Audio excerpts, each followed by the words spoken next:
Ustaz, kita punya waktu 5 menit lagi, Ustaz. Ini pertanyaan terakhir kayaknya. Assalamualaikum. Ustaz, jika suami istri lagi bertengkar, tanpa sadar si suami bilang, "Gih pulang," katanya. Tapi istri tidak pulang karena alasan anak, katanya. Namun setelah 3 hari, mereka suami, tanda kurung suami, baik kembali seperti sedia kala. Tanya, kenapa kata-kata gih pulang itu berarti, apakah kata-kata gih pulang itu berarti cerai atau bukan? Mohon penjelasan. Mohon tanyakan pada suaminya langsung, itu cerai atau bukan gitu. Selesai, kalau tanya saya tidak tahu saya, Allahu a'lam bishawab ya. Ditanyakan pada suaminya ya. Setelah itu baru saya sampaikan hukumnya, gitu kan? Baik. Pertama sebenarnya gini pertanyaannya, kenapa mesti bertengkar? Kalau ada sesuatu yang bisa dikomunikasikan, kenapa mesti bertengkar? Itu masalah dulu. Ya, awas hati-hati. Karena itu persoalan-persoalan di rumah tangga itu runtut sekali. Masalahnya diberikan oleh Allah. Kata Allah, ini kemungkinan yang bisa terjadi. Hati-hati ya. Pernah belajar tentang fikih setan? Mas, itu harus belajar.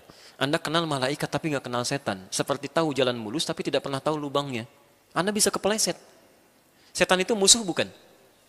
Anda tidak pernah belajar bagaimana musuh Anda bisa menggoda Anda, bagaimana bisa menghindarinya. Banyak setan Pak, Bu. Hati-hati. Misal, setan di rumah tangga, sampai ada di rumah, ada, itu namanya dasim. Dasim, perempuannya dasimah dia. Baik kan muslim, muslimah, mukmin, mukminah, dasim, dasimah. Teman-teman, itu saking bahayanya. Itu langsung oleh Allah, cara kerjanya ditampilkan di Quran. Ya, dia punya 3 tugas itu. Tugas pertama, di Quran surah kedua Al-Baqarah ayat 102. Posisi paling kiri, dari atas sampai bawah. Di pertengahannya, lihat. Yufarniquna bihi bainal mar'i wazzauji. Ada setan yang punya tugas ingin memecah belah harmonisasi rumah tangga. Anda mesti kenal itu. Hati-hati, setan ini pekerjaannya bagaimana caranya manusia bermaksiat. Kalau sebelum nikah itu pasti akan didekat-dekatkan tuh supaya maksiat, padahal akad belum. Baru kenal, sudah jalan, naik beca berdua, seakan beca milik bersama, tukang beca nggak ada gitu kan, jalan aja. Ya, gimana caranya maksiat? Tapi setelah menikah, demi Allah saya katakan, tidak ada yang paling menjengkelkan kecuali pasangan sendiri. Dibuat bermaksiat itu, dibuat supaya ada pisah, supaya ada maksiat kepada Allah Subhanahu wa taala. Situasi terbalik. Ya, 3 bulan, 6 bulan pertama semuanya normal. Ya, 3 tahun, 4 tahun, 5 tahun. Silakan perhatikan. Yang paling standar aja ya, paling standar. Silakan cek. Ya, antum teman-teman yang laki-laki pamit gitu kan ke istrinya. Mah, ke kantor dulu ya. Ya udah, silakan. Udah jalan. Suami orang ke kantor Pak. Masya Allah. Ibu juga sama. Minta ke bapak. Pak ngantar anak dulu ya. Ya udah hati-hati. Istri orang ngantar anak Bu. Masya Allah. Ya, jadi dibalik tuh situasinya. Jadi yang sendiri pasangan sendiri kelihatan tidak menyenangkan. Pasangan orang lain bisa kelihatan bagus. Bisa berubah di situ. Ya. Makanya apa celah yang pertama kali dimunculkan? Al-Quran langsung memberikan jalan. Lihat kalimatnya. Pertama kata Quran di surah keempat ayat 34. Posisi paling kiri sebelah atas. Ya, lihat kalimatnya. Kalimat pertama yang disebutkan oleh Quran, kemungkinan terjadi adalah miskomunikasi. Hubungan-hubungan yang tidak baik akibat kegagalan berkomunikasi dengan cara yang tidak baik. Makanya ketika ada persoalan yang terjadi di rumah tangga, bahasa Quran pertama kali, fa'idhuhunna. Jalin komunikasi yang baik. Jangan ditunggu, Bu. Ya. Maaf, ini kelemahan kadang-kadang di sini nih. Ya, ada persoalan walaupun kecil, kadang-kadang didiamkan. Diam itu kan kesannya jadi prasangka. Jadi prasangka. Silahkan cek. Ya, kebanyakan sekarang temannya banyak kan. Saya mau tanya pada ibu. Ibu ingin jadi perempuan solihah? Baik. Apa ciri perempuan solihah itu? Di Quran cuma 2. Cuma 2. Quran surah keempat ayat 34. Fassolihatu. Perempuan yang solihah itu satu qanitatun. Qanitat. Qanita itu taat pada Allah dengan cara menaati suami pada yang baik-baik. Jadi kalau suami ibu mengatakan pada yang baik-baik, cepat taati ibu. Surga ibu ada di situ.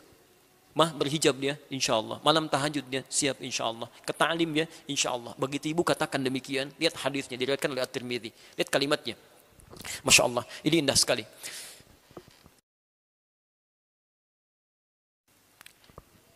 Idza shallatil mar'atu sholataha. Jika seorang perempuan, istri, cukup sholat fardu saja. Tidak pernah sholat sunnah selama hidupnya. Wa shamat shamaha. Dan puasa fardu Ramadan saja, tidak pernah puasa sunnah selama hidupnya. Wa hafizat farjaha, kemudian menjaga kehormatan dirinya, tidak pernah selingkuh dalam hidupnya. Wa ata'at zaujaha, dan menaati suaminya pada yang baik-baik saja. Qila laha yaumal qiyamati, akan dikatakan pada perempuan seperti ini di hari kiamat, udkhulil jannata min haitsu syi'ti. Silahkan masuk ke surga dari pintu mana saja yang engkau kehendaki. Laki-laki tidak bisa, susah. Mau masuk pintu puasa Ar-Rayyan, puasa dulu. Ada pintu tahajud, ada pintu sedekah. Perempuan yang menaati suaminya pada yang baik-baik, kata Allah, Masya Allah. Ingat ya, pada yang baik-baik. Kalau suami minta pada yang tidak baik, ibu boleh menjawab atau menolak dengan cara yang halus. Mah, papa ada family gathering nih di perusahaan, tolong buka hijabnya ya, cuma 30 menit. Nah, ibu boleh tolak dengan cara yang halus. Pak, selama 30 tahun ini, ibunda yang almarhumah itu selalu berwasiat supaya dijaga, Pak, sampai hari ini. Saya tidak tahu nanti apa yang harus saya katakan pada mama kalau saya meninggal nanti. Apa jawabannya? Mohon dipahami, Pak. Dengan jawaban yang lembut, dengan itu ada kelembutannya. Oh, mungkin ya sudah, mah. Pakai aja. Mudah-mudahan jadi hidayah bagi yang lain. Dengan cara yang lembut, jangan langsung naik dulu. Mah, lepas hijabnya ada pertemuan. Apa? Wah, nanti belum apa-apa sudah naik gitu kan. Jadi rame. Ini yang kadang-kadang suka beda-beda nih. Ya. Awas Bu, hati-hati. Suami kan pemimpin ya. Apa sifat pemimpin yang paling dominan? Sifat pemimpin yang paling dominan apa? Egois, apa lagi? Oh, yang jawab laki-laki semua nih, egois ayo. Nah. Sifat pemimpin yang paling dominan itu tidak mau dipimpin. Tidak menerima saran, hanya menerima masukan. Begitu Anda ngasih saran, itu akan naik satu dengan yang lainnya. Maka ciri yang pertama tadi, yang kedua, hafizatun lil ghaibi bima hafizallah. Dia menjaga nama baik suaminya, pelan-pelan. Lihat sini, dia menjaga nama baik suaminya, rumah tangganya, khususnya ketika tidak sedang bersamanya. Jadi kalau ada aib rumah tangga terbuka keluar, itu yang salah bukan yang menyebarkan. Yang salah orang rumah. Kata Allah, bima hafizallah, kami sudah jaga, kenapa kamu buka? Di selama tidak dibuka, itu akan terjaga. Nah sekarang Pak, Ibu, tantangannya banyak sekali. Nggak ada orang pun bisa terbuka. Kadang bikin status. Hanya karena masalah yang kecil, tiba-tiba nulis, nggak nyangka ya, nyangka tuh. Ketika Anda bilang nggak nyangka ya, itu sedang nyangka gitu. Ya, hati-hati. Karena itu teman-teman, apapun yang terjadi kata Quran langsung komunikasikan dengan baik tuh, jalin yang terbaik. Dan yang paling indah begini, yang paling indah. Kata Allah di Quran surah 30 ayat 21 tadi yang kita bacakan di awal. Ya, wa min ayatihi an khalaqalakum min anfusikum azwaja. Kami ciptakan, ya, kami jadikan tanda-tanda untuk mendekat kepada kami dari dua sisi yang berbeda. Jadi mohon maaf, suami istri itu kata Al-Quran mesti menyadari ketika mereka bersatu, mereka membawa kepribadian yang mungkin berbeda. Latar belakang yang beda, tidak bisa disatukan harus sama satu dengan yang lainnya. Ya. Jadi ada proses yang dialami di situ karena menyatukan dua yang berbeda pasti akan ada penyesuaian-penyesuaian. Ya. Karena itu yang paling indah apa? Diterangkan di Quran surah kedua Al-Baqarah ayat 187. Hunna libasul lakum wa antum libasul lahunna. Kalau ingin indah itu diterapkan kata Quran jadi seperti pakaian. Apa fungsi pakaian? Satu, menutup aurat. Aurat itu kan yang tidak boleh terbuka kan? Kita tutup. Makanya kalau ada sesuatu terbuka dari pasangan yang tidak disukai, cepat tutup, bukan diungkit. Kamu kok begini? Dulu waktu belum menikah nggak begitu? Tidak seperti itu. Jadi begitu muncul sesuatu, tutup, selesai, nggak usah diungkit. Sudah, selesai. Apa fungsi yang kedua? Menampilkan keindahan. Jadi setiap ada persoalan di rumah, jangan tampil keluar itu terbawa-bawa. Tenang aja, nyaman jalan. Hadirkan keindahan, tutupi dengan kebaikan-kebaikan. Dan itu hanya bisa dihasilkan dengan mawaddah dan rahmah. Mawaddah itu cinta kasih yang lahir lewat perhatian-perhatian material, fisik. Ya, ibu kan dulu lihat suami juga begitu. Ya, seperti bapak lihat fisik ibu kan, pertama kali melihat. Cantiknya, anggunnya, parasnya, eloknya. Seperti ibu juga melihat gantengnya, gitu kan. Masya Allah, tegapnya, kumisnya, dompetnya, sama-sama. Ya, itu mawaddah. Itu mawaddah. Nah, cinta itu jangan bertahan saat sebelum menikah. Begitu menikah, hidupkan lagi itu. Tidak salah, Pak, Bu. Ya, bapak misalnya ada promosi jabatan, begitu pulang ke rumah, ibu yang masakin masakan kesukaannya. Bapak yang bawa bunga sedikit, mama, gitu kan, Masya Allah, kasihkan. Memang cuma bunga satu, itu pun metik lagi hasil isinya di luar gitu kan. Bisa kalaupun disampaikan, tapi ada keindahan di situ. Ya. Tapi maaf, mawaddah itu satu saat akan sirna. Ya, bahkan badan yang tegap tiba-tiba jadi layu dan sebagainya. Ya, dompet yang tebal tiba-tiba jadi tipis dan sebagainya. Kalau cinta hanya ditopang lewat mawaddah saja, itu tidak akan abadi. Begitu hilang salah satu sifatnya, pindah ke lain hati. Karena itu lakukan dengan rahmah. Rahmah itu, maaf, sifat kasih yang dalam. Yang lahir dari dalam hati yang paling, dari lubuk hati yang paling dalam. Makanya perempuan disebut dengan rahim, punya rahim dalam dirinya. Rahim itu, kenapa disebut dengan rahim?